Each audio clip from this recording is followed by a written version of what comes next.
My name is Mo, 27 years old. This is day one, 365 hard. 1 year from now, I don't want to recognize this version of me anymore. I've been lost for a long time now.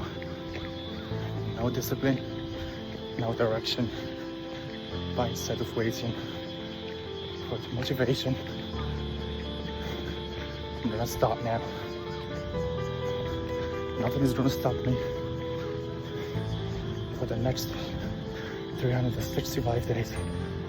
I'm gonna be rebuilding myself physically and mentally.